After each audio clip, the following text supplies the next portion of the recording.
Welcome back, everybody. Today we're going over this PU Sniper rifle that you see here. Obviously a Mosin base rifle.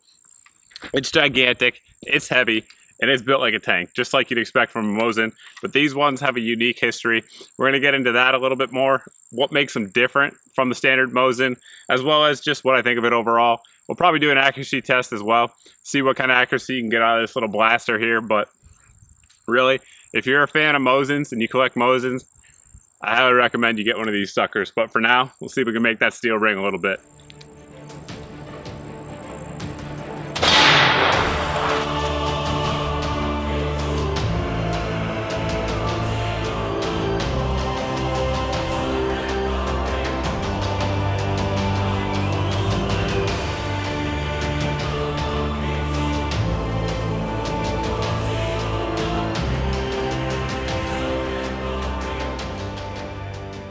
The rifle is designated a sniper rifle, so I suppose we should check the accuracy of it.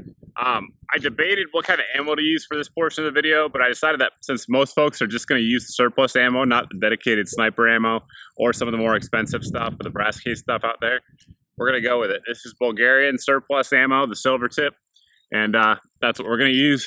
See what kind of group we can get at 100 meters.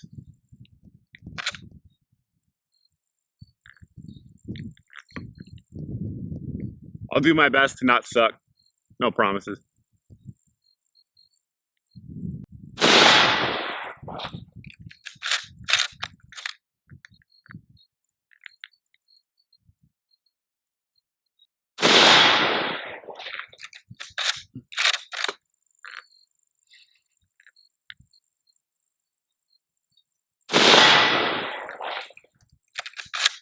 We'll keep it at 3 shots just for video brevity, but let's go check it out.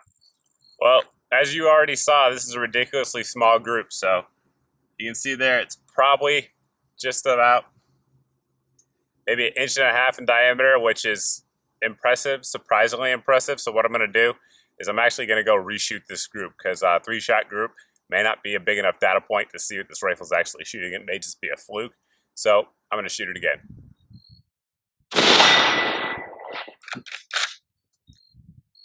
One of the problems with this scope is the eye relief is a narrow range, so you really have to get it just right to get the proper eye relief. By modern standards, unacceptable. Back then, it was probably really good eye relief.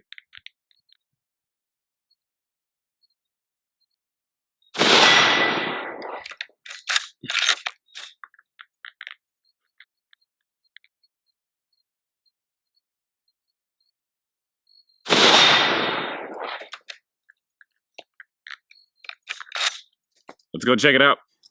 Y'all already saw it, but interesting results here. We had the horizontal line out there.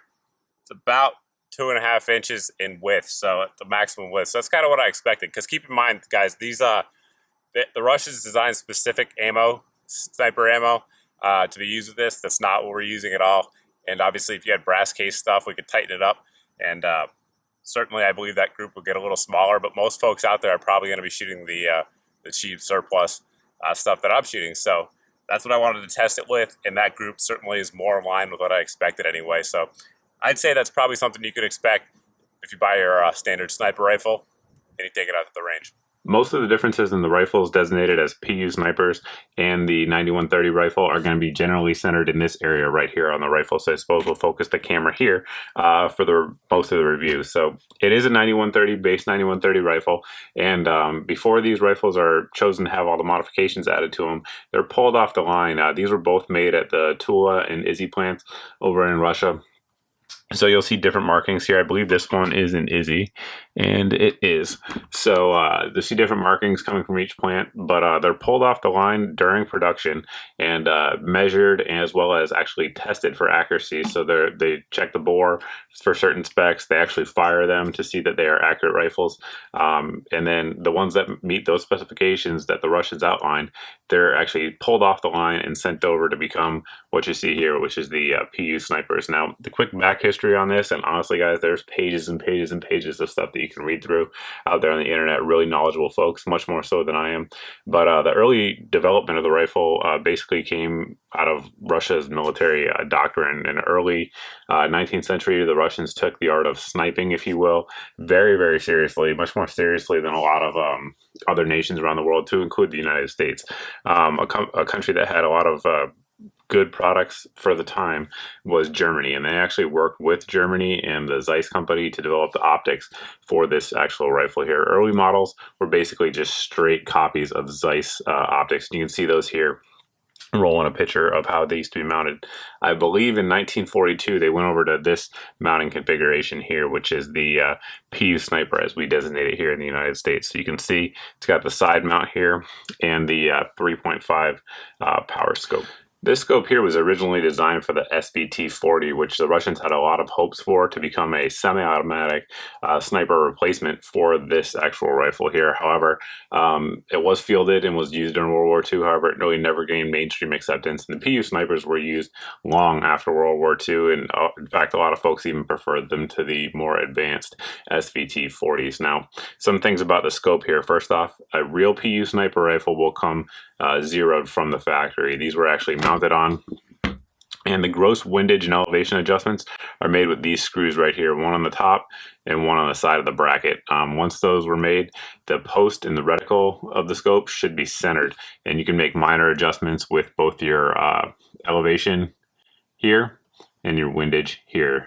Note when you're actually making those elevations, there are no clicks, so it's just a smooth rotation of the knob. So you really do have to kind of fine tune it, because there's no like quarter MOA type clicks like we're used to over here in modern times in Western countries. They didn't have anything like that back then. So they were factory zeroed, and the user could make elevation adjustments. There is actually elevation adjustments all the way out to, I believe, 1,300 meters on the elevation knob here, so it should come factory zeroed at the 0, and then you make your elevation corrections as you see fit. Now this actually does come off. You can unscrew this large screw here. I think I may have it kind of torqued down nice and tight, and you can actually pull that off and do any kind of servicing that you may want to on the scope, although in all reality it's probably not going to be needed. As I'm rolling in the picture here of the actual reticle, as you see it when you look through the scope, that would have been a very familiar reticle to shooters of the time period. Back when this rifle was adopted, that post-style reticle, particularly in European countries, was extremely common. And again, going back to the Zeiss roots, very common on the Zeiss scopes as well that were made over in Germany. So again, Russia sort of borrowed the concept and utilized it as they see fit. Now, this reticle here is actually used for range estimation. A lot of folks don't know that. The width of the center post, as you're looking at it, is equivalent to 20 centimeters at 100 meters. And the distance between the two different horizontal lines that you see there is equivalent to 70 centimeters at 100 meters. So you can use that all the way out as far as you want to estimate the size and the distance of the target that you're looking at, sort of like we would do with mills. Obviously not quite as easy, but it is a ranging system nonetheless. In addition to the side-mounted scope, something that differentiates this rifle from the other 9130s is going to be this elongated as well as turned-down bolt handle that you see here. The reason that it's like that is on the standard 9130s, if you actually pull the bolt up, it would hit the scope where it's at. So they had to turn it down to ensure that you could run the action without actually interfering with the scope. So that's definitely an advantage. In my opinion, it's much easier to run the bolt on these guns than it is on some of the 9130 variants. Of course, the big factor there in terms of smoothness is going to be the actual rifle and the fit of all the parts. However, simply the angle and the throw of the bolt on this one is much nicer. While that turn down bolt certainly has an advantage of running the action, one disadvantage to the system is that with the scope mounted on there, you cannot use stripper clips to load the magazine. So instead you have to take your rounds and actually individually load them. So that's the downside of it. Sort of pros and cons there. Personally, I would take the additional magnification and accuracy potential with this rifle if I was going into the battlefield over the ease of loading, if you will, stripper clips, because at the end of the day you still have a 5-round mag, so your capacity isn't going to be that great regardless, and reloading 5 rounds individually not really too cumbersome in my opinion. Just some basic pros and cons of the rifle is that, number one, it's heavy, so that's going to be a pro and or a con. The pro, that is, it's going to definitely soften recoil because that 7.62 by 5.4R round packs some power. And a bolt action gun, for some shooters, it can be a little bit obnoxious to shoot, particularly like in say like an M44 configuration. However, this big old heavy 9130 base rifle helps soak up some of that recoil. Additionally, a con is going to be just the cheek weld that you have with it. It's relatively poor. You get more of a chin weld. Throughout history, if you look across Russian weapons, they really don't seem to be all that concerned with cheek weld. Even their AKs that they're running, their modified AK platforms that are used as designated marksman rifles and stuff, you always pretty much have a chin weld with them. It's changing, but I mean, it's 2014. It took them a long time to figure that out. So your cheek weld's not going to be all that great. Now, the advantage to that, there is an advantage. The advantage to that is, even with the scope mounted, you can still use the iron sights as backup sights. So with your head mounted down here in a normal position, in a normal cheek weld, you can drop right down if your scope's busted for whatever reason, if it becomes foggy or anything like that, which it shouldn't. But you know, theoretically, if we're talking battlefield or SHTF type uses, even if it did become compromised, you could, in a moment's notice, drop down and use your iron sights. So that's definitely an advantage to it. Big advantage to the Mosin system is that it's extremely rugged and reliable. I mean, these guns have been torture tested, both in combat and obviously on other YouTube channels as well, for years. It's tough to stop these guns. They just run. A disadvantage over some other Mosin rifles out there on the market is going to be cost. These PU Snipers, this one here I purchased over at Aim Surplus. I'll put a link down below for those of you guys who want to check it out. And this is a original PU Sniper rifle due to all the markings on it. Folks over that I know have confirmed that, as well as Aim Surplus has confirmed that. So it's a real sniper rifle, and the price right now, as of today, is $550. So definitely more than what you're going to pay for your base Mosin rifles. However, I believe the numbers of production on these from both plants was just under 300,000. So compare that to what 9130s out there on the market, and you definitely have a much smaller supply. So the price is going to go up. Obviously, they're much more shootable as well. I mean, yes, you can shoot just as accurate with iron sights in theory. In practice, most folks can't. The optic on there will definitely give you an advantage for most folks in terms of practical shooting, and the round obviously is very, very capable. Another pro of it is that this thing is in a ton of war movies, and obviously was used in war in real life by a lot of very famous shooters, to include a lot of the female snipers that came out of World War II. So the cool factor is very high on this rifle. Whenever I take this thing out to a range where there's other folks around, everyone wants to play with it. So it's very, very cool. No getting around it. It looks cool, and the history behind it is extremely cool. I think I covered the majority of the stuff that folks will want to know in this review. If you have any questions, you can check out AIM's website. They have a really long, detailed history of the rifle, production time frames, timelines, changes made. I'll put a link to it. There's also other Mosin websites out there on the internet. I believe the Mosin Crate has some good history, and other forums as well. But if you guys have any questions that I can answer, I certainly will do so. You can post below in the comment section. You can also post over at my Facebook page as always. But thanks for watching, guys. Thanks for subscribing, and I hope to see you in the next video.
We got the PU Sniper loaded up with some Red Army Standard. This is their non-corrosive steel jacketed stuff. So what we're going to do here is we got a target down range at 100 meters. We're going to see if we can make the steel ring a little bit, see what kind of groups we get. Obviously, there's a camera on the side of the shot, so you guys will be able to check it out as it happens. I really need a better rest than this, but I didn't bring out any extra bags today. Gotta set the excuses up, man. It's part of YouTube.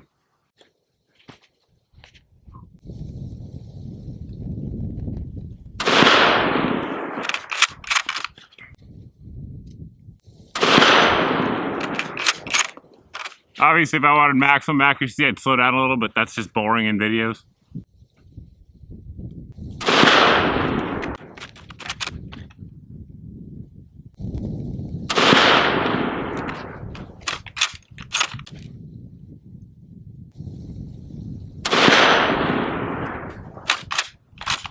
From what I could see through the scope, it didn't look that bad. One note though, that ammo, for some reason, just that ammo in just this gun, because it works well in all my other Mosins, as well as my Vepr. For some reason, it makes it feel a little bit tight in the chamber.